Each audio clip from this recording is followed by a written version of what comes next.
Welcome everybody back to the Camz SCHUSTER podcast, part of the Back of the 135 podcast feed, brought to you by the WesWes Network, brought to you by WesWesNet.com. I haven't done a podcast in a while. It's been a few weeks now, but I've been extremely busy. Sorry about that. But yeah, I'm glad I'm back to talk a little sports and pop culture stuff if I get it in there. But man, it's good to be back. This episode, I'll be talking about the Manly Seagulls, who got their ass kicked in the weekend against the probably bottom of the table Gold Coast Titans, who's coming off 3-game losing streak, and and surprised my Manly Seagulls in the weekend. Also, I've got Willie coming in from Perth, Western Australia. We're going to talk about some Super Rugby and the semi-finals, the Blues versus the Crusaders and the Chiefs versus Brumbies. We'll talk a little bit about that. We'll talk about Super Rugby Pacific finals, footy format, and what we thought of it. And we'll give our predictions for the final, who's set to go this weekend, the Chiefs versus the Crusaders down in Christchurch. So, yeah, man. Time goes fast, eh? We're already at the final game for the Super Rugby Pacific. So that means looking forward to the All Black selections and internationals, July international tests with France coming down here to play the All Blacks, and also Manu Samoa playing Scotland in New Zealand. So yeah, man, looking forward to be talking about those games coming up and see where the NRL heads to. And the Warriors doing well too. So you can catch all our NRL stuff on the 135 Footy Show, hosted by Tana. And he has some of the boys on, Simon and Bobby and Stace, who jumps on sometimes. Also, you can find our Rugby Union podcast, the Counter Ruck podcast, hosted by Stace.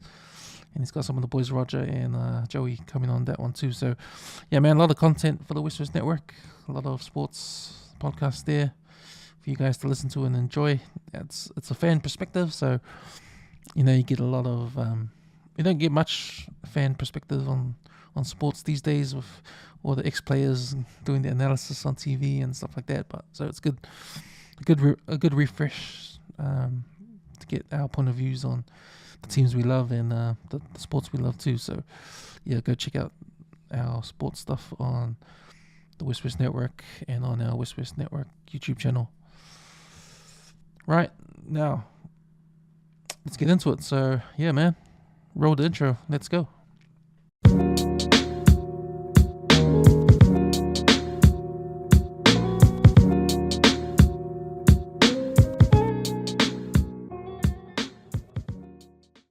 Okay, man, before we get into Super Rugby and I get Willie on, I just want to recap what happened in the weekend of the Gold Coast Titans beating the Manly Seagulls 28-8. So, yeah, man, with their origin happening this week, Wednesday, and with the news that Billy Slater wasn't going with DCE this time around, DCE's been dropped as captain, so he's gone with the half pairing of Cameron Munster and Tom Dearden in the halves for Queensland. So, yeah, man, bad news for DCE. He has to come back down to club level, but it's good, man. We get him back to play for Manly. So this game against the Titans, like I said, the Titans coming off a 3-game losing streak. Manly Seagulls coming off that ugly loss against the Newcastle Knights last week. They were up at halftime, and then Newcastle Knights came back to win the game. So yeah, Manly Seagulls will be looking to redeem themselves after that failure at Newcastle last week. But it wasn't meant to be. Manly lost the game in the weekend. And it was surprising too, because that was a bit of an upset. You'd think that Manly will come back with having a lot of their players not playing in Origin, and also with Tom Trbojevic coming back to play at fullback for Manly. So Ali Hayapwali's out injured. So yeah, it's good to have Tua back and DCE back. So we're pretty much a strong Manly team, they got a few injuries though. Pasek is out. He's out till the 26th round of that Achilles injury. Josh Aloye is out as well. So yeah, a few injuries there, and there'll be a lot more injuries after this game. So I'll just do a little recap here. So the game starts in the 4th minute. Manly scored a try off the back of Ruben Garrick coming out of dummy half to score his first try of the game. He scores 2 tries at the end of the game, and that's the only 2 tries that Manly scored the whole game. So, and he misses 2 conversions, so that's why Manly stuck with 8 points this whole game. The next 3 tries go to the Titans. 1 to Alan Fitzgibbon, who gets a nice pass, long pass by Kieran Foran. Kieran Foran coming back from injury, he had a massive game. And yeah, he probably wanted to win this game too because of his own club, his old club, Manly's Eagles. And there's Hasler too, because those guys deep down, true Manly fans, I guess. But no, man. After that Ruben Garrick try, I was thinking, oh yeah, cool. Oh, just as planned, it's going to go well for the Manly's Eagles, but it wasn't meant to be because Titans scored the next 3 tries. So the first try went to Alan Fitzgibbon, who scores in the corner. He got a nice pass from Kieran Foran, who cut out Phil Sami, who ran in as a decoy, and the long pass hit Fitzgibbon on the wing. He goes and beats Tommy Talau to score a try in the corner. So yeah, man, Jaden Campbell hits the conversion, scores 4-6 to the Titans. The next 2 tries go to Khan Pereira. He scores the first try. He dots down in the corner there.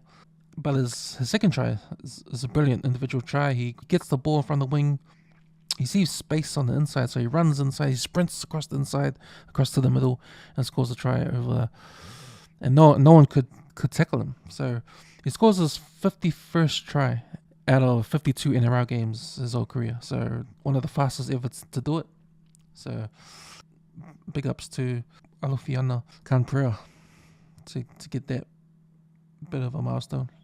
In the 26th minute, Ruben Garrick scores his second try, and that was all she wrote after that.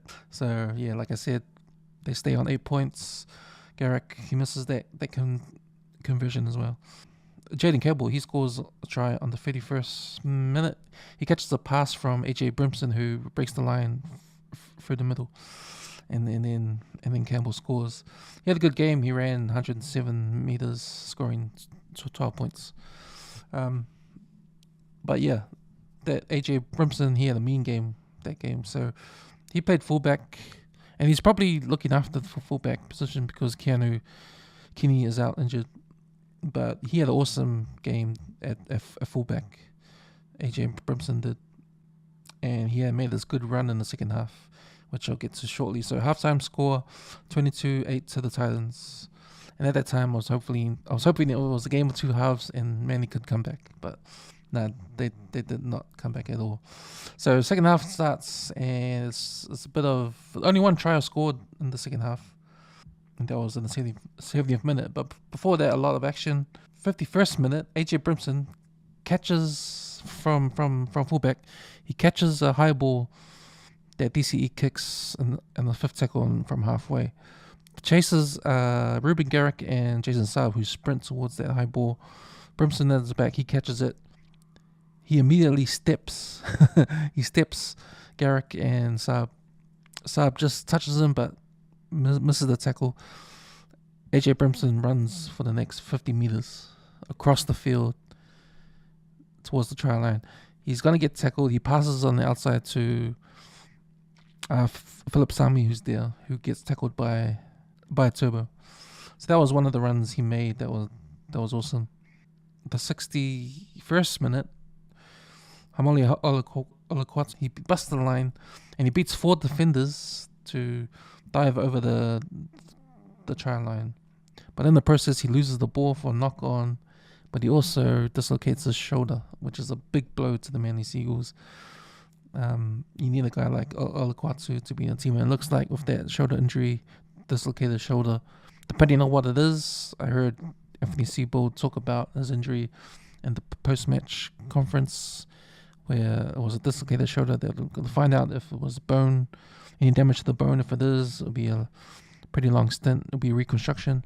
If it's a muscle injury, it'll be 6 weeks off. So either way you look at it, no Olukwatu for the next 6 weeks or more, depending on the injury.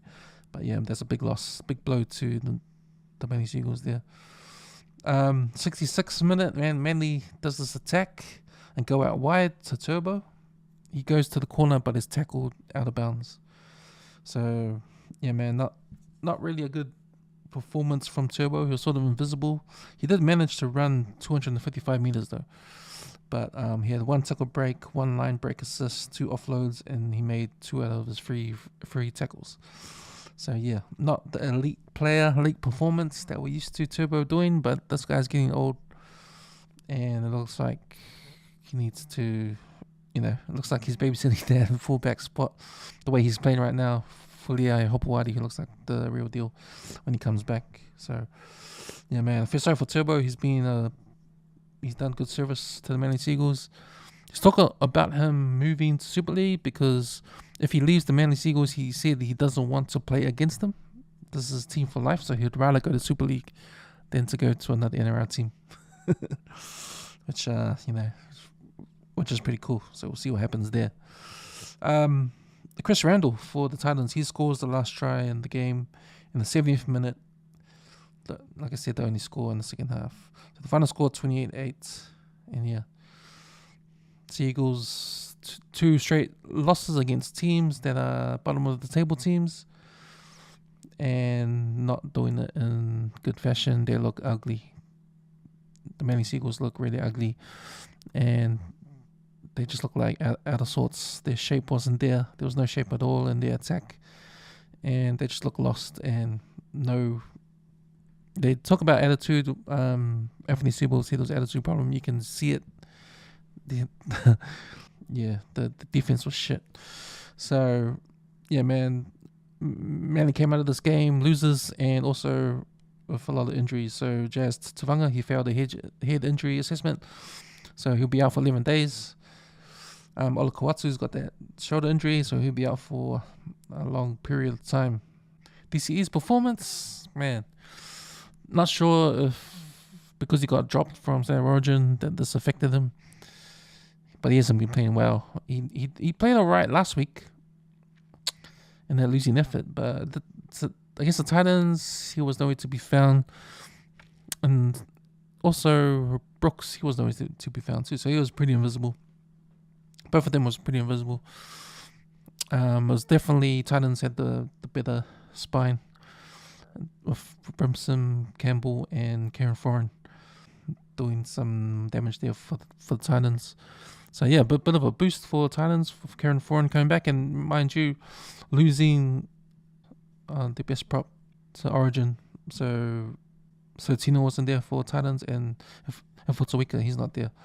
He's playing for Queensland. So yeah, man. So yeah, it was one of those games where you would have thought that Manly would win, considering who they have in their team and considering who Titans have lost. But they were at home. Kieran Foran was a big difference. He came back from injury, and he was awesome. And the Titans defense was awesome. Back to the drawing board for my Manly Seagulls, and yeah, see what happens this weekend. But State of Origin happening on Wednesday, game 2. It's over in Perth. Jerome Luai is back for the New South Wales Blues. Queensland have a new halves pairing. We'll see how that goes. We'll see what happens in game 2 if the Queenslanders can tie it up and we go to a all-decider game 3 in Sydney.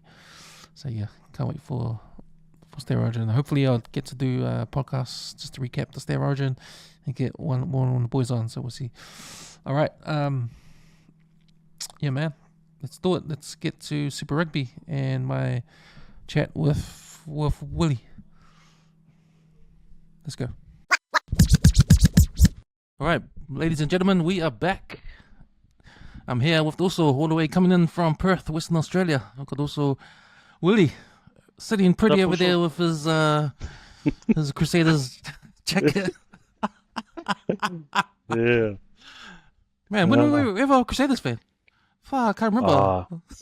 No, I only started, you're right, I only started watching it once the nephews would have Yeah. went down there, to be honest, also, and I think probably, yeah, I never ever, no, ever, I would think I would support a Canterbury side, but, it's probably, once he started going down, when he first went down there, it was sort of, I did message him, so I'm still a Blues fan at heart, but just once he started going, and it just sort of, yeah, I think then my brother, got on board, and then just went from there. To be honest, yeah.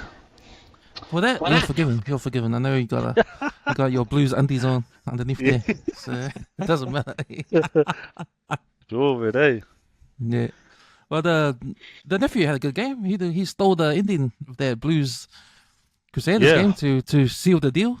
Crusaders going through to the final, and good old Christian. He's having a good season this year. Product. Yeah, man. Good product of West Auckland, bro. So he's done really well, to be honest. And that was just probably that I think that him getting that last turnover to sort of, it was just I think it just showed where the Crusaders were at, as a team. Like they were relentless in their defence, but in just wanting everything, they were at everything, that they were ready when the referee, and I see a lot of commentary around how was that not diving on the ball in a ruck, but like you can clearly see the referee say the ball is out, and that was when he pounced on the ball. So no one was around the ball. All I saw was a ball and grass around it. And then Christian just dive on it and came over. And that was just it, and I think that just showed where they are at as a team. To be honest, it's I think. When you're switched on like that to defend for so long, I mean, that was a lot of phases also. I think, I don't know, correct me if I'm wrong, but I could be wrong. Might be, we got 30 something phases. It was 30 plus phases, I think I heard commentators say. Yeah. Yeah, so that's a lot of phases to defend, man, and not give a penalty. So, that was... I'm sure there was a few offsides there. You reckon? Yeah, but I think that was where the what you call the touch judges and the ref was pretty, because you could see the referee reffing around the ruck, so he was pretty close to the ruck to be able to call that. But I think out wide was where the touch judges' job was to make sure that they were onside. So we don't know how many red ones a few of the touch judges would have got from from the crowd.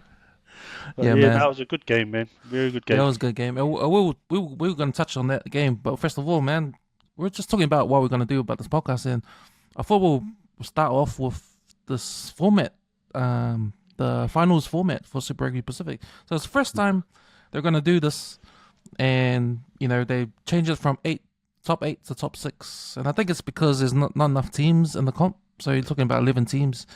The Melbourne Rebels are gone, so 11 teams. So it makes sense to shorten the playoff seeding. So that means a different format. So interesting one. It's not like the NRL where they have teams have a rest, especially top. I think 1 and 2 have a rest in the NRL. Eh? Yeah, I think it is the top 2. But I think with this one, they wanted. I think what happened is that they wanted to be different with their format to other competitions, and they wanted more games to happen. So instead of, I think what they wanted to do, instead of, if you're number 1 seed, instead of having a rest, number 1 and 2, and 4, 5, and 6 played for a semi-final spot against 1 and 2, they wanted to have more games during those weeks. So you end up 1 and 2 in the plane. So 1 plays 6, 2 plays 5, and so there's 3 games. The 3 winners go straight through to the semi-finals, and then the highest ranking 4th place goes through to the semi-finals. So since the Chiefs lost to the Blues in round 1, Chiefs went down to number 2 seed. Hurricanes lost, so that means they were the lowest seed. So that means they got eliminated. So Chiefs still winning, but they lose home advantage because of their loss against the Blues. So that might be a sort of thing that, as a playoff format, you want to reward and penalize a team for winning or losing, right?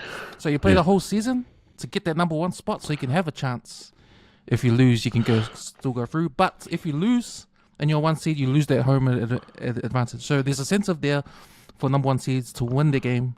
Because I heard complaints during the season that, since they're gonna have a free game, like they'll still make it to the semis if you're number 1 seed. You can sort of rest your players, good players, and wait for that semi-final that you'll automatically have, but you'll lose home advantage.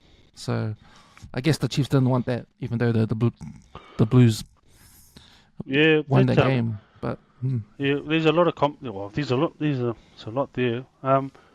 Here in Australia, there's I think a lot of people sort of moaning and sort of pretty much bitching, bro, about the about that format, because it sort of really doesn't do any favors to the Australian teams. Well, it didn't do any favors to the Australian teams really, because they felt that if the Blues lost to how the Blues beat the Chiefs, that the Chiefs should have then travelled to the winner to play the winner out of the Hurricanes and the Brumbies, which makes sense. I think that, but then, really that's them being the top seed earned them that right to have that home semi again. Which I think that's where that frustration is. Like, you shouldn't, and that's where we were talking about earlier. I think you should really that top 2 play each other first, and then that team that wins from that top 2 goes and has that rest and earns that right to rest, and then the loser of that then drops down to be part of that group that makes that semi-final to go and play also that quarter-final to then play who plays in the semis with the other 2 to make that top 4. And I think look, to be honest, I think the Brumbies have a probably gripe in that. Like, if you got the top team who lost to the bottom place team, they should then travel. They should make them travel to the Brumbies because they beat the Hurricanes in that. That I think that 5v4 thing. Like, the Brumbies should then host that semi-final. But that was a tough one for the because I think the only other time I've heard of that format where the first place play the I think it was the bottom 8 or the bottom 6. That's in rugby league. I think the Warriors were the first one to do that, where they went in and they beat the reigning premiers. Well, not the reigning premiers, so the minor premiers at the time. And they went through into that where they beat the top seeded team, and then that earned them that step up into the next round. Where I think the team, the top team, they still had a life to go, which is that with that format. But my thing with that format, I think they should top 2 play each other, and then they have a week rest to wait for that semis. To then for the other teams to then it gives them that right to for the rest, I reckon. Yeah, it also gives an extra week, I guess, for the playoff comp. Yeah. Now you got 4 weeks of finals footy for Super Rugby Pacific.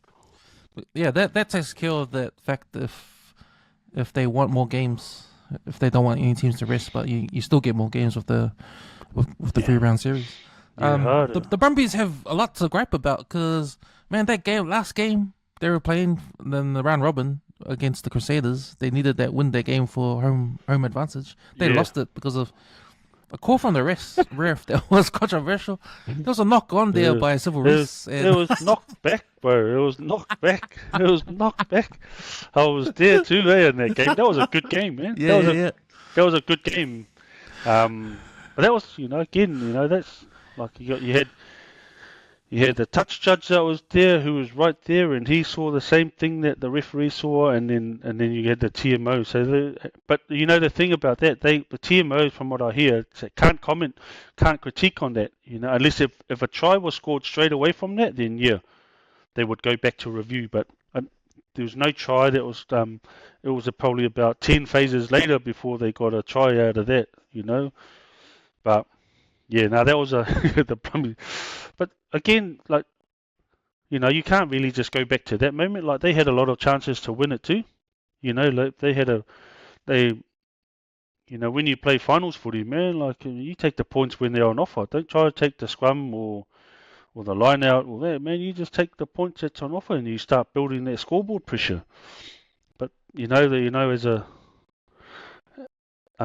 a player while you're in that emotion and everything's going through and your forwards are going, yeah, we'll take them on, and then they go there and lose the ball, man, like, far out. But again, that's just the same, the same as what that game against the Brumbies and the Crusaders, that game, they all knew what was online too, they all knew what was on offer, and just the Crusaders, again, like, they wanted it more because they knew what it meant for them. I'm not saying that the Brumbies didn't know what that game meant for them. It was just to travel and win away is always hard, man. So to go and do that, especially how the year before they got fussied by the Brumbies when they were there the last time, So yeah, no, it's interesting. That was a tough game, and then again with that, then the Blues and the Crusaders game, that was just, again, like I said, the same thing with the Blues, man. They could have easily have won that game. They just didn't take their opportunities. Yeah, no, you're right about that. But when I think about not taking the opportunities, being a Blues fan and following them, especially this season, their defending championship season, which ended on Friday night. Man, I thought these last two games, they're probably at their best and probably at the time playing like they were last year. Yeah. But like you said, a little too late, man. Where was this all through the season? Where was this kind of mentality and attitude? Yeah, like, and when I'd seen the actual draw for the quarterfinals, and like for the Blues to go down to the Chiefs, if there was a team to go down there and beat the Chiefs down there, it was the Blues. It was the Blues. Like, you could tell, that you just know that they're the type of team that could go down there and just come away with the win.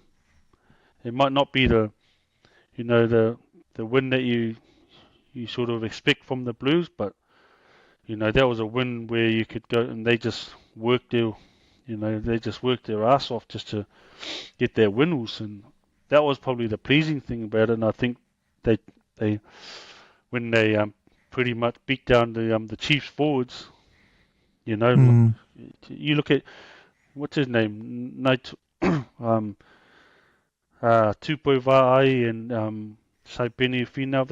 They didn't do much, They're like, man, they're just running into the same brick wall that every other team have been running into, So that was the difference, They muscled up the Blues.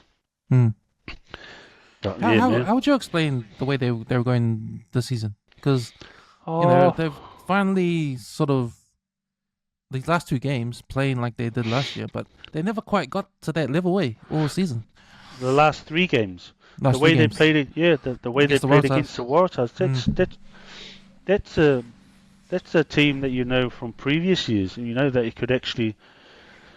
I still think they don't have the right balance in that backline. I think, like, you watch now that Rico's gone, and you'll see AJ Lamb, like, he's a way better player than Rico also. Rico's a winger, man.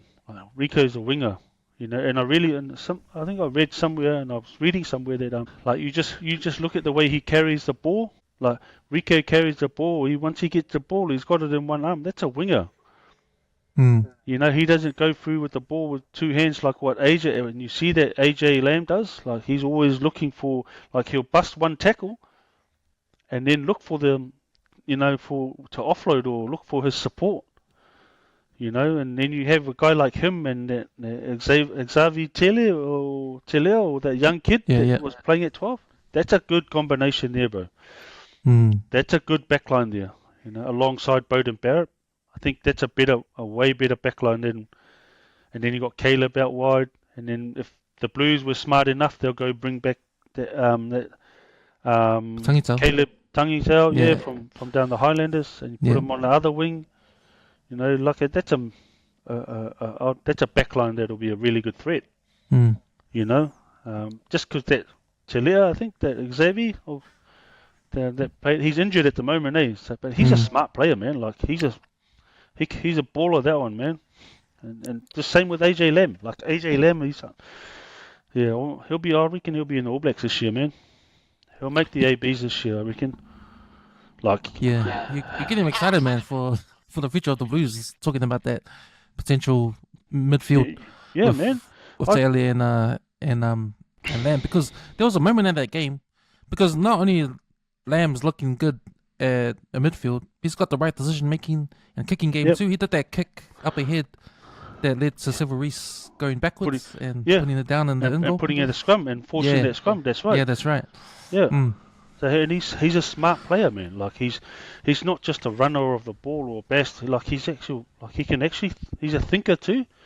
Like his decision making is like what you said there. Like his decision making is awesome, and I just like the way he plays. I just one of those things where I think like I remember.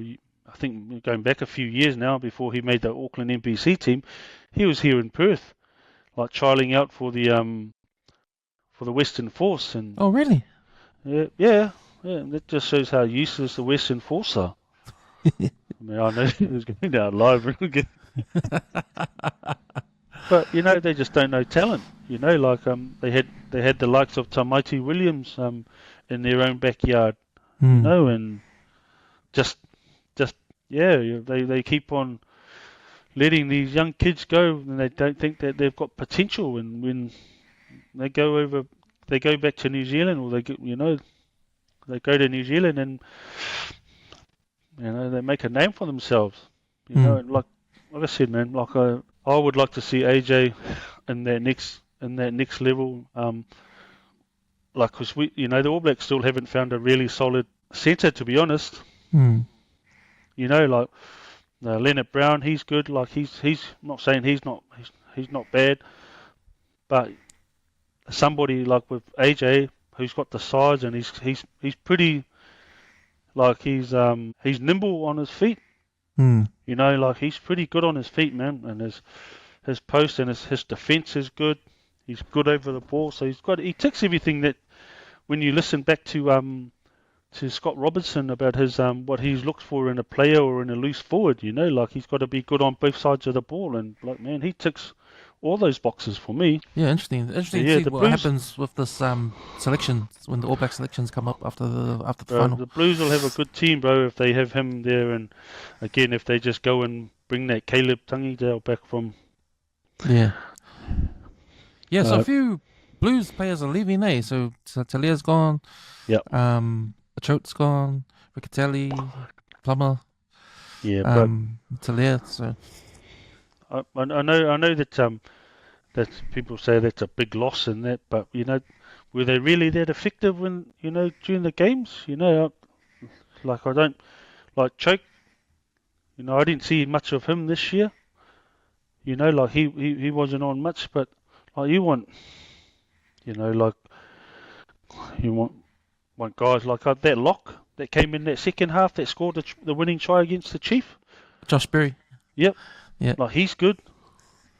He's good. I would probably put him at probably blindside rather than at lock. And that Max Swanell, he's a good pairing partner for that All Black lock that's injured at the moment. So you got you got somebody that can take care of the loosies, and then you got Anton Segner that can cover the 6, 7, and 8 with Dalton Papali'i. Or even Dalton can go at blindside, man. He's big enough to be a blindside now. Yeah, and they'll get Sam Derry back. That's it. That's Sam. And you put him in the lock with that Max Swanell, and then that kid that scored that final game against the Chiefs. He comes on second half. No, I'd put him at 6. Oh really? Oh yeah. Yeah, You know, and then you got your height. Then you still got your height and your options in your line-out. Nice. You know, like that Fusi Tour is good. I like that Fusi Tour. I can't believe Auckland don't have, the Auckland region doesn't have a hooker that's that's better than bloody Eklund and Riccatelli, man. You know, like surely there's some poly kid running around that can play hooker and that can got a good throw in the line-out. Well, they probably did have a hooker like better than them. He went down to Crusaders. Yeah. Momo. What's the name? Moananu. Moananu, yeah.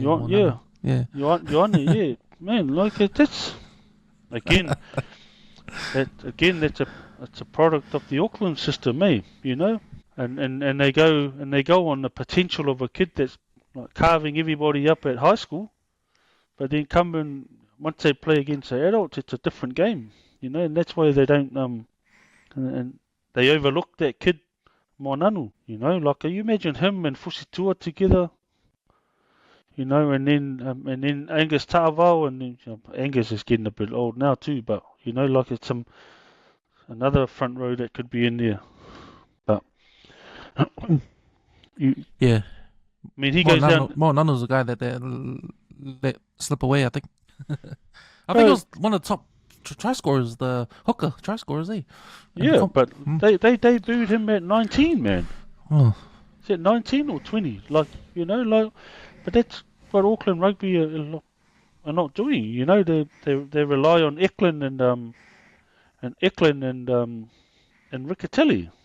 Like, they're two similar players, you know. Like you look at Cody Taylor and Moananu, they're two different types of hooker, and then you got that George Bell, you know, like three potentially. Like they got two All Black hookers there, and then potentially with that Moananu coming in the frame, you know. And as you know, what better learning environment can you learn off than that? Two All Black hookers, you know. You got Cody Taylor, George Bell, who's still fresh, still new into that environment. So, yeah, it's amazing. I probably like it's sad on just seeing that sort of talent from the Auckland region just sort of, you know, move away without, you know, not even having a chance to capture them, you know. But that's again also that's been happening for the last 20 years, man. You know, you go down the list and you know, of the All Blacks that's come out of the Crusaders, and they all got, you know, all from Auckland, man. Even Chiefs over the years. Yeah, that's right. Yeah. I think there was on that breakdown, the breakdown show where everybody was teasing Mills, where he was he didn't know what jersey he was wearing, whether it was a Chiefs jersey or a Blues jersey. I actually looked it up. And he's actually played more games for the Chiefs than the Blues, even though mid his career he left to go to the Chiefs. But I wanted to know how many games he played for both clubs and how much more he did, and he just tipped it over at the Chiefs. So he must be a full-blooded Chiefs then. Yeah, you're gonna have he's just sitting. He's just sitting on the fence, man. He's standing on that fence, and now he'll have his Chiefs jersey on now. He had his Blues jersey last week against the Crusaders. That's right. But yeah, man, that game, man, that Friday night game, man, 7 o'clock over here, but must have been, man, you probably still at work when the game came on. Man. I told my bully, man, see you later, man, I'm going. I got some important things I need to do, man. Oh, nice. Watching it also, the kickoff, really. So, man, I did some early celebrations, eh? We were up by 2 tries, 14-0. And man, I was excited, eh? I was like, we're gonna win. Man, premature, man. But man, those 2 tries. So I think Rico scored the second try. Talia scored the first try. 2 wingers scored tries out of the Blues. And man, that's unheard of this season. Yeah. You don't see much wingers score tries for the Blues this year. Yeah. But where did they score it? You know, out wide, eh? Yeah. You know what I mean? Rico scored through the post, under the post. Yeah, but that was out with the backs using the ball. You know, like that was a good move. You know, like it was almost like some people would probably call that a forward pass, but I reckon it was a good ball from Telea to where Rico ran his line, and But that was just them using their backline because they got a good backline, man. You know, like the Blues have got a good backline. When he scored that try, I thought, oh yeah, man, like, it's going to be you knew as soon as they scored that try, or he scored that try, you knew it was going to be a good game. But then it just got to that point where they just relied on the same, you know, like they just carried it up and smashed it up, and it was just again going back to what they knew rather than just keep the ball moving out wide. Like that's the strengths, you know. And that's been the Blues' worry. I think, like what you said earlier, you know, that's been the Blues' downfall, has been their thinking that their strengths are their forwards, when really, no, it's their backline. You know, like people think, no, the Blues they got a big pack, and it's man, everybody else has a big pack. You know, like when you got the starting 10 for the All Blacks, you got a starting centre, you got two starting wingers for the All Blacks. How can you not give that ball out wide? Because that's where you can set your game from, man. You know, like take it out wide, play the game wider than, you know, because you look at the Crusaders backline. So Reeves Rehana, then you had Havili, then you had Braden Eno, Reese, Jordan, and what's the other one on the other wing? Shea Fihaki. You know, so you look at how many test caps between the Blues and the Crusaders have. You know, like that. That's just me, also, man. You know, like, that's just my own take on it. You know, I would have played the game out wider. You know, I would have, instead of kicking the ball for contestable kicks, I would have just, used their skill sets, man. You know, those boys want to run with the ball. They don't want to go chasing kick. Nobody wants to go and play AFL, bro. You know, that's... The Blues won the championship last year with that sort of gameplay through the forwards, but it didn't work this year. This year, other teams just said, oh yeah, this is how they're going to play. They're going to be predictable. This is how we're going to defend them. And it worked. They only won 6 games out of... They only won 6 games, eh? It was, and they still made the semis, and they still made the quarters. You know, that's right. Yeah, and that just goes also just to how good the competition has been. You know, like the Highlanders were unlucky. You know, how many losses did they get? Did they have that were like probably 2-3 points? You know, so and they were the bottom team, bro. You know, like if they had put a few more wins, they would have been in the top 6. You know what I mean? Like the Moana team, I think the Moana team, they were, I think Ari would have run out of battery after that Blues game, eh? You know, because when they went, you know, and it was always, you knew, man, it was almost like that game versus the Blues for those, a lot of those boys in that team it was personal. Yeah. For a lot of them, because a lot of them were in that Blues system, or in and around that Blues environment, or in the Auckland environment, NPC environment, to the point where they had something to prove. And then when they come up against the Chiefs, it was just, and the Chiefs played smarter, bro. They just avoided the contact. You know, they just run the ball out wide and tire them out, and then, yeah, you look, the scoreline said everything, bro, you know? One thing that popped out during the game was the yellow cards. Now, the first yellow card came with Braden Eno, so he had head contact to... Yeah. Who was it? He had head contact to? Was it... I forgot who it was. It was Satutu. Oh, Satutu, yeah. Yeah. And then, that was accidental, but, you know, per the rules... Any head contact, you're off. Yeah, happened again with Fusitua, and happened again with Sututu at the second half. Sututu and Fihaki. Sututu and Fihaki. So, but that's all 3 were accidents, obvious accidents. Do you think those should be yellow cards, or should yellow cards for those situations be like case by case? No, it's definitely yellow, man. Like, all those players, and like from Fusitua to Braden Eno to Satutu to Hoskins, they all had the opportunity to slow down on their approach to the tackle. You know, what they were looking for was just trying to put them pressure on hard. And you know, as a defender, you always anticipate that they're gonna step.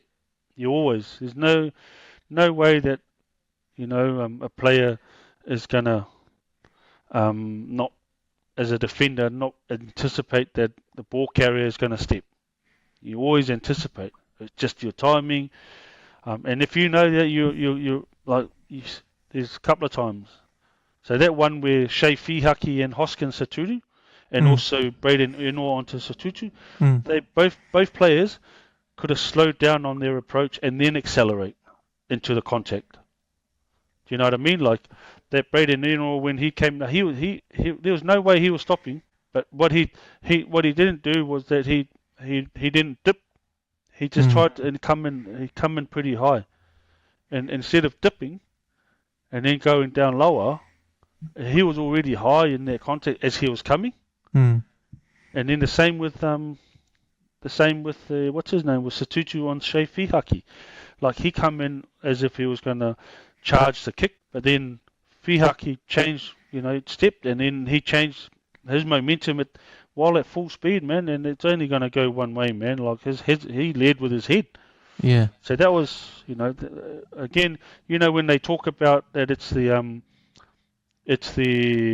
person, when you're contesting for the ball, you've got to look after the person that's going up for the ball. It's a very similar concept with that. When you're going in to defend, you've also got to look up, be mindful where you're tackling, but also who, the other player as well. And those two situations, I think both players could have really slowed their feet and then accelerate into contact rather than just accelerating into it. And then having to change, because that's where you see a lot of those coat hangers, because they're coming in hard and then all of a sudden they step and then they pull at the arm and, for that stuff, yeah. So that, to me, they were both, the call was valid in terms of yellow cards. That Fusitua one, yeah, that was a red card, man, because like he mistimed his lead, and they're trying to go, like you see Barrett dip anyway into the tackle, but Fusitua didn't dip. His head went in again. He led with his head into that, but it's hard, because you're taught to lead with your shoulder. But if you don't, if you lead with your shoulder, then your head's going the other way. Right. You know what I mean? So when they're taught to tackle, you're heading into, so you're keeping everything straight. But it's just the height that they're going in. So dipping is a big thing that those guys never did, man. Like they didn't dip into the tackle. They just sort of went, and that's where you'll hear them say they led with his head. But nobody leads with their shoulder. It's hard to lead because when you lead with your shoulder, your head is going this way.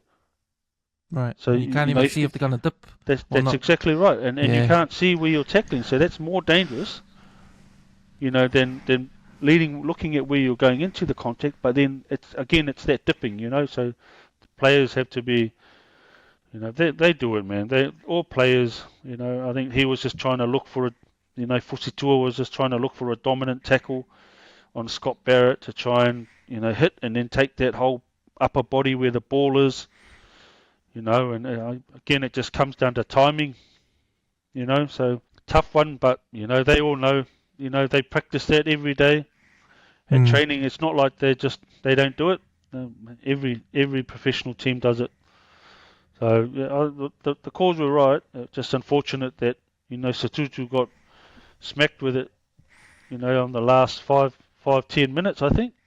So that was a bit of a hard one for the Blues to swallow, but, the referee was correct in his call. I thought there was nothing much in these two teams. And the first half was sort of the two sides of the first half. The first half of the first half sort of mirrored the second half of the first half, because you find that the first yellow card with Eno out. Yep. The Blues scored off the back of that, so it was the Rico try that put them up 14-0. On the second half of the first half, when Fusitua, he went out. He went out, eh? Yep. And then the Crusaders scored the Will Jordan try at the end there to tie the game up. But they scored first and then they scored again off the back of that yellow card. So that's right.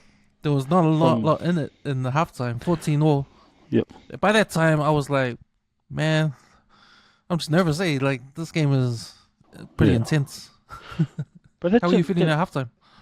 Yeah, I was look, to be honest, I was okay, man. To be honest, because you just, it was just, for me, it was a good game. Like that was a proper game, just because there was no, like everybody was pretty much on point with what they were doing. Like that, when the Blues had the ball, they were playing really good.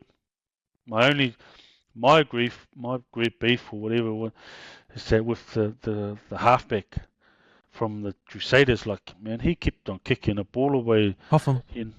Yeah, man, like he was kicking far too much, man. And I think they should have brought Preston on a bit earlier, because he's a more of a runner and like a sniper around the ruck, because there was a lot of tired forwards around, and all Hotham did was just bloody kick the ball, and I was really, you sort of, getting frustrated with that. But then again, and then you look on the blue side, and that's what, what's his name was doing? Christie. The Blues half. Eh? Christie. Yeah, that's what he was doing. He was just doing box kick after box kick. So I'm like, man, that's just, we get it. It's a semi, we understand it's a semi-final, and then it's you want to put, but that's just playing, like it's a negative type of play. Like relying on contestable kicks relying on the other team to make a mistake catching the ball. That's not playing rugby. That's just, like that's like doing a 50-50 pass. So that was a frustration for me watching that.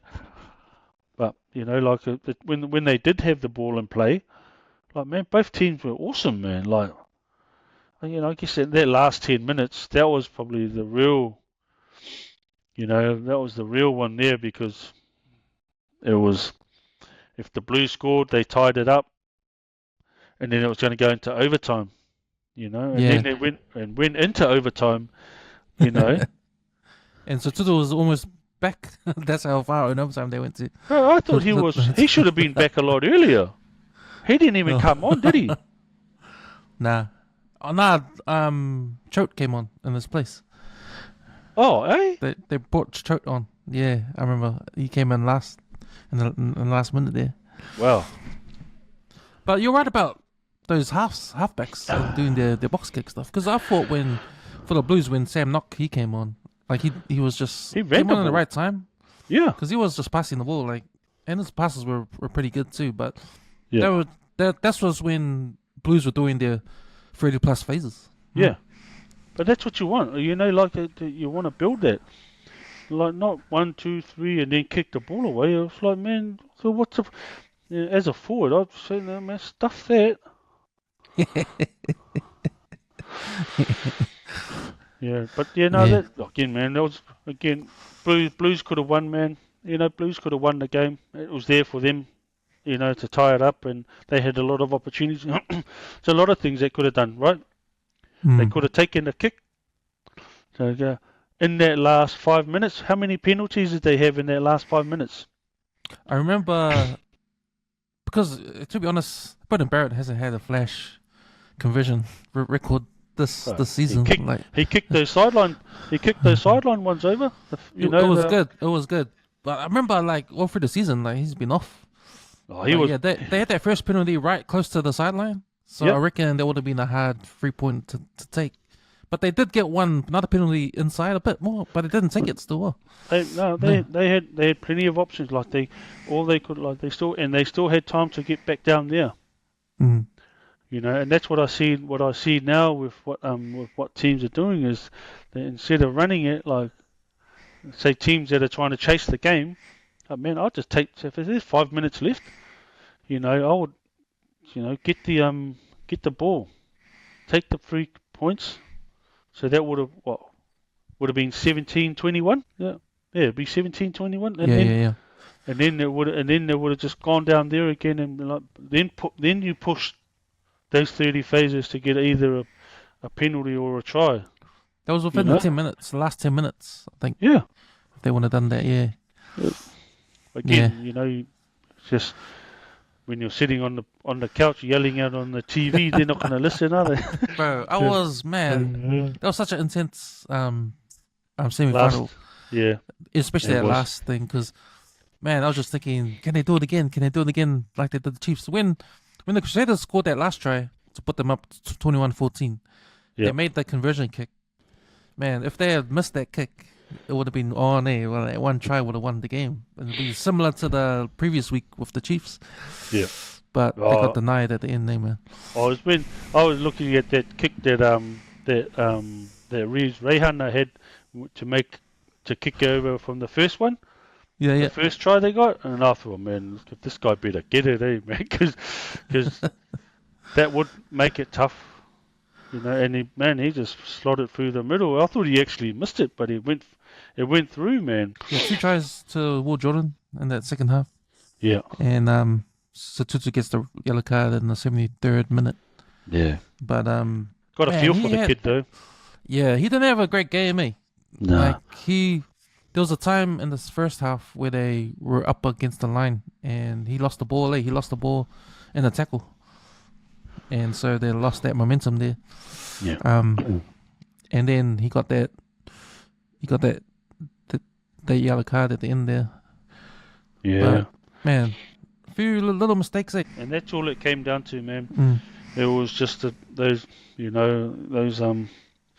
mistakes that sort of really, and it's mistakes that you sort of really don't want from your senior players and your international, your players that you sort of expect more from, I guess, But again, it's a different, it was like you feel for the kid, bro. I guess probably as a parent you would feel for him. Like he's had to cop a lot through the last, couple of years, from the media and from, well, not so from the media, but the public really. There's a lot of just, but at some point, he'll put his hand up and run with it, and hopefully they get back into the international stage, whether it be with New Zealand, with the All Blacks, or I think England or Fiji. Or Fiji or England. Or England even, so because he's eligible for the English team as well. That'll be a dangerous prospect, but that would have to have him leave New Zealand rugby and go to play in the Premiership to be eligible for that. That last 2 minutes or in regular time, because the game finished 85th minute. Yeah. But man, those 30 plus phases, that was intense, man, and I was just hoping, when I was watching, I was hoping that they'd do it again. And man, I was thinking, man, I would be heartbroken if they lose it. Like 30 plus phases, the time was still going. Fuck. Then I was thinking, man, the time's still going. I think Hoskins due back now because the 10 minutes will be up. yeah, that's what I was just talking about earlier. And you're saying that choke came on. Yeah, choke came on. So, but to go 30. But then you look on the other side also, and you look at how the Crusaders defended. Like, they defended their line like, their season relied on it. And, both teams were giving their all because they knew that, it was just a do or die. So, you look at, there was a lot in it for the Blues where they needed it as well. But then also the Crusaders coming back from a season they had last year to where they're at this year, that's the defining moment for them defending. Bro, no team has ever been able to defend 30 plus phases, not give a penalty or a try away, and that's credit to how to the defense coach really for the Crusaders, so, and then just how it finished with the ball coming out and then CJ sort of jumping in to get the ball on the ground, and it just sealed it for all of them. It was a good moment, man. Like it was a good into, I guess, probably to a hard fought game, man. Like sad, I think one team sad for one side, but then the other team, you see, it was awesome for them. We were talking a bit before we jumped on the mics about Mark Talia being in there in those last 9 seconds or minutes, because he was doing a lot of pick and goes. Yeah. What are your thoughts on that? Yeah, I guess probably in that, I understand, because like we spoke about it before, like Mark, that's how he that was pretty much like a trademark thing for Mark. That's where his international rugby, where his rugby sort of kicked off, because he'd come in, find the tired forwards around in that area, around that ruck area, and there's always about 3 or 4 that are tired around there. But not in that last 2, 3, 4 minutes. Like the Crusaders were up for especially around that area, man. And I think that's where they pride themselves in, the Crusaders, and they really pride themselves in that, owning that area. Like as a forward pack, you would, like that nothing's going to come past that there, and I think that's where the Crusaders really, responded really well to that challenge from the Blues, because they knew that the Blues was just going to hammer, and then, there's always going to be that moment where Mark Talia come in there to try and sneak one off and get a try, but they looked after him really well when he came involved there. Yeah, man. So yeah, it was a good game. 21-14 final score. Crusaders make the finals, and then they were going to play the winner of the game last night, and the Chiefs won that one. Chiefs beat the Brumbies. Yeah. And a game where I thought was a lot more action packed. If you're into like the back play and forward play and running rugby, last night's game was that, so pretty entertaining game. I watched it up until probably halfway in the second half, when probably I knew the Chiefs were going to win it, because they did the thing what you talked about, like they put some scoreboard pressure, because they actually went for the 3 points. Yeah. And I think after that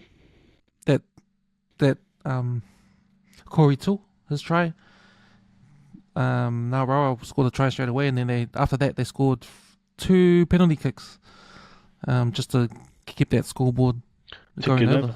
Ticking over, and it kind of worked, because he saw the Brumbies making some mistakes, some uncharacteristic mistakes, like that part. Yeah, but yeah, man, how do you think of that game? Yeah, look, I watched bits and pieces of the first half, just because I was with my own with my game with the team that I help out with here in Perth. But yeah, coming in, I seen the score, and I think there was at one point there was 17-12, I think, to the Chiefs. And I looked at them, and man, it's going to be a tough game. And then just seeing them go through it, and that Corey Toole try, that was one of the tries that I saw, and like he could, not a lot of people. McKenzie, the first try. Yeah, but but he's very similar to that Leroy Carter that the Chiefs have on the other side. They're very similar type of players. Like they're the Brumbies. That's who that Brumbies had that South African player many years ago on the wing. Oh, Rathbone. Yeah. So that's who that Corey Toole and Leroy Carter remind. Yeah, they're short but stocky and like they're fast wheels, man. Yeah. So they were and I like those types of players, because like one thing is that they've got speed. Just that the Brumbies don't utilise him very well and a lot in terms of utilising his speed. Like getting the ball out a bit wider, quicker, rather than just trying to tie defenders in before it goes out. The other one is, but they were good, bro. I thought they were actually, again, if there was a team to go down to the Chiefs' home ground to get an upset, it would have been the Brumbies too.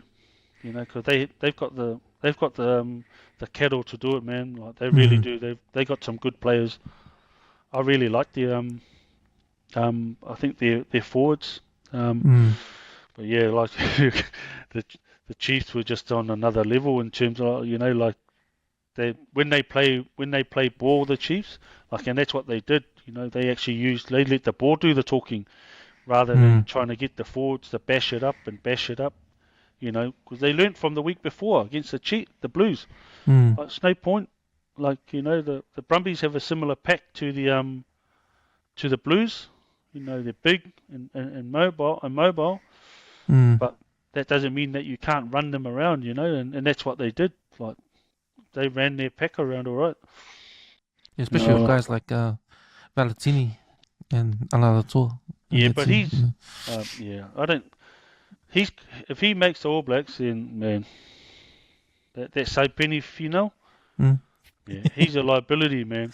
He's a liability to that Chiefs. He'll be the one. I guarantee you, he'll give. Say it now.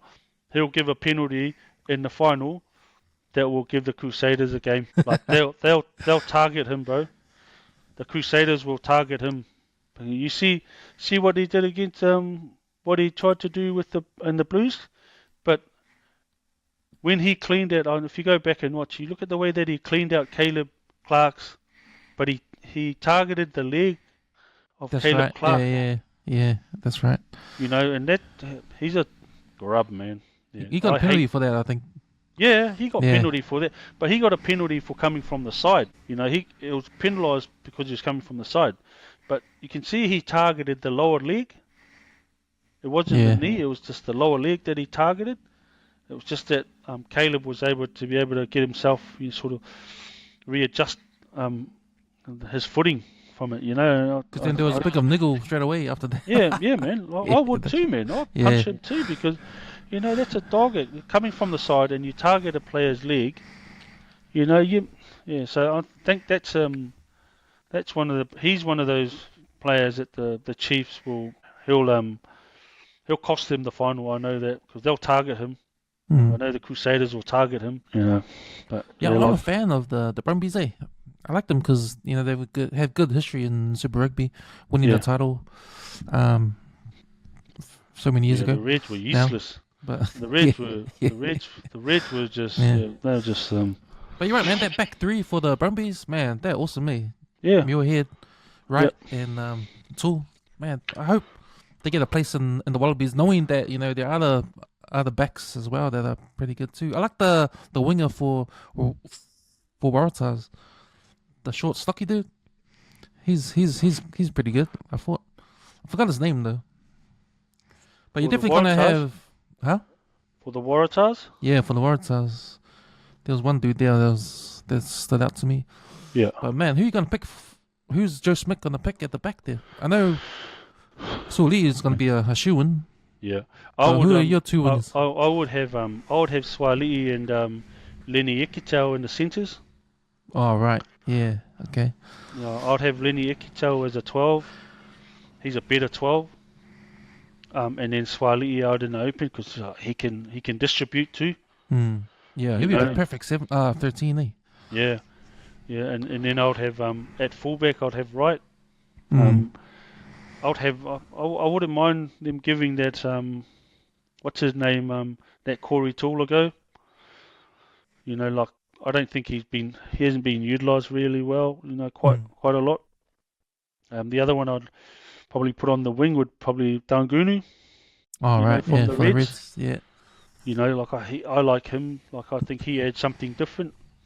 And then at 10's going to be the hard one. Because I think Noah's a good runner of the ball, but his kicking sometimes goes off.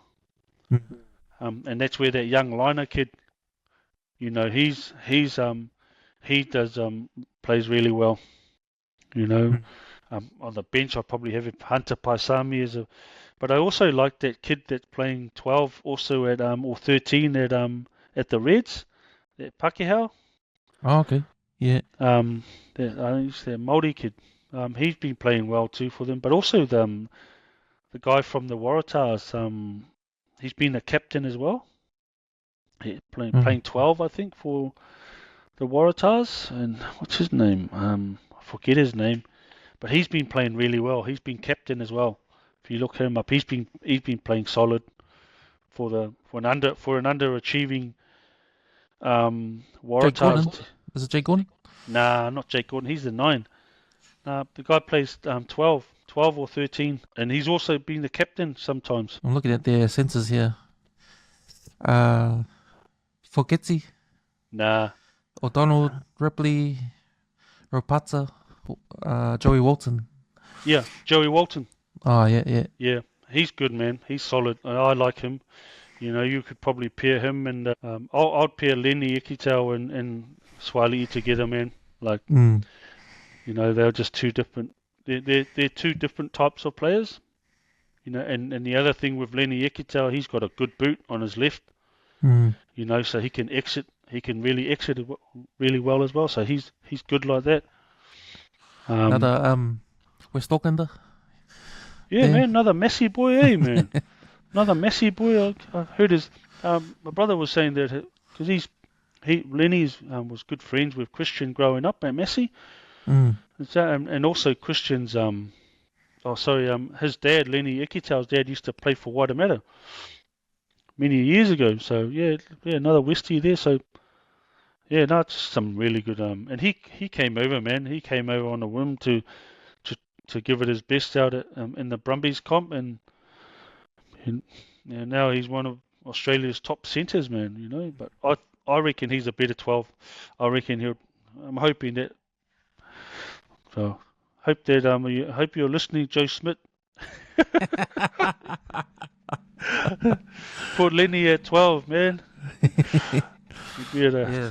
Nah, you're right, man. That sense of pairing, Soli and Ikitau, that'll be a good one to watch, man. That'll be exciting. Man, I'm excited for the Wallabies this year, man. Like to see who they pick. Yeah, and, just Joe Smith's a good coach, though, man. Like he's a good coach. Like he's not going to just sort of come in and just take the money. He's all about just coming in and making some change, having an effect on these players. And I think when I was in Canberra to watch the Crusaders play Brumbies, and just speaking to the nephew Alan, and I just asked him how's the coaching, the training with Joe Smith, and he goes he loves it. It's just different to what he's used to, and to be honest, he's looking fitter, like he's slimmer, So there's been a lot of focus on, hey man, and I think that's been the problem, and I see that in Australian rugby is that predominantly all the islanders, man, like you're just going to be running it. That's all you're doing is just be in the pod. You're not going to show any skills, so just hey man, like those poly boys can actually play too, man. They got some skill. Every poly kid I know started wanted to be a 10. No matter what size they were, they all wanted to be the playmaker, or they all wanted to be Carlos Spencer at some stage, bro. But yeah, no, it'd be interesting. Yeah. Charles. Yeah, just before we go, man, like your predictions for the final next week. Crusaders. Oh, I'm just gonna have to stay loyal to the Chiefs. Home game for the Crusaders. So the Crusaders haven't lost at home. 31-0. 31-0. Yeah, man. So it'll be 30. They're going for a 32, but it'll be tough, man. I think it'll be I think the good thing about the game is that both teams will both can play a different style of rugby. Like they can play running rugby as well as muscle it up. It'll just come down. It'll come down to whoever makes the least mistakes. That's what the final will come back down to. Whoever makes the least mistakes will win the game. And you'll hear them say that it's a game of small margins. Man, it's just a game of who makes the least mistakes. And looking forward to them. I guess who I'll be supporting, but yeah, again, it'll be a good game overall. It's hard to come in to go down away from home and win it. And if they do, man, kudos to them. Could it be because it's I think the Chiefs have a lot to play for because it's Clayton McMillan's last game in New Zealand as a coach. So they have all of that. Clayton McMillan's been in that losing side where the Crusaders went up north and it was Razor's last game. They went to Hamilton and took that title off them, and look, I don't know. There's some something might happen like that, but that again, it'll depend on which matai turns up on the day. Which matai is going to turn up and do his launga properly. Also. Yeah. Nah, it's gonna be a good final. These number 1 and 2 seeds the whole season, so top of the table deserve to be there. If you look at what they've done this season, man, I'm going for the Crusaders to win this, and only because I feel like the Chiefs had to change their styles, like in the previous 2 games, to win, and they'll probably have to change it again. I don't know what suits them the best now, because they're playing a Crusaders team that can do what the Chiefs can do, but the scrum is a lot better, and I think the only thing Chiefs got over them, but it doesn't make sense now, is they've got a first 5. Well, Blues had their 2 and they lost, so yeah, it's going to be more of the same for the Crusaders, I reckon, to beat the Chiefs just like they beat the Blues. They need to dig in like that. Yeah. And yeah, you're right, man. It's who's going to make the fewest mistakes, who's going to drop the ball less, who's not going to get a yellow card. And who's gonna, so yeah, man, it's going to be a tough game. But I hope it will be an open rugby game, because I think these 2 teams are sick of the Blue style of just bashing it up, and they'll be like going, "Sweet, we'll just play our own games and see what happens." and you look at it too, also, because it's gonna, it's a night game down in Christchurch. It's gonna be cold. The ground is gonna be slippery. So the 10s and their kicking games are gonna be on as well, man. But then also the Chiefs, the Crusaders. I don't know if the Chiefs have got any returning All Blacks from injury, and I know that Tamari Williams will be back this week. He was injured, in that last game. I think they rested him this week, in the hoping that they'd make the final. So yeah, and he'll be a massive return for them, man. He's been massive for them in the scrums, him and Fletcher Neal. So that'll be. It'll be a good one. Be a good game, bro. Sweet, that's us for the episode. Man. Thanks for jumping on, man. And appreciate it, also. Yeah, hopefully we can do it again next week after we watch the final. Yeah, harder. All right, man. Sweet. Catch you up.